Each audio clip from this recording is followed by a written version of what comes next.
ಕರುಣೆಯ ಮನವಿ ಎಂತವರನ್ನು ಕೆಣಕುವ ನೀನೊಬ್ಬ ಗಂಡಸೆ ನಾಲಾಯಕ ಮರರಂಗೆ ಸ್ಥಳಕ್ಕೆ ಸವಾಲು ಹಾಕಿ ಅಚ್ಚಿಗೆ ಮಿಸಬೇಡ ಇನ್ನಂತ ಅದೆಷ್ಟೋ ಸೂರರು ಸಮವಾಗಿ ಹೋಗಿದ್ದಾರೆ ನನ್ನ ಕೈಯಲ್ಲಿ ಹಾಗಂತ ಗೊತ್ತಿದ್ದರು ಈ ಮುನಿರತ್ನ ಎದುರು ಹಾಕಿಕೊಂಡರೆ ಸಾವಿನ ಕೈ ಮಾಡಿ ಕರೆದಂತೆ ಆಗುತ್ತದೆ ಇವನು ಚಿರಂಜೀವಿ ಬದರಂಗಿಯ ಪುನರಾವತಾರವಿದ್ದಾನೆ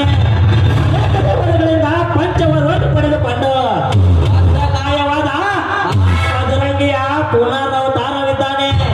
ಇದನ್ನು ತಿಳಿಯದ ನೀನು ನನ್ನೊಂದಿಗೆ ದ್ವಂದ್ವ ಕೇಳಿದರೆ ಅಕ್ಷಯ್ ಕುಮಾರನ್ನು ಕೊಂದಂತೆ ಇನ್ನೊಂದು ಬರೀ ಮುಷ್ಟಿ ಎಂದರೆ ಬುದ್ಧಿ ಸಾಯಿಸಿ ಬಿಡುವೆ ಅಕ್ಷರ.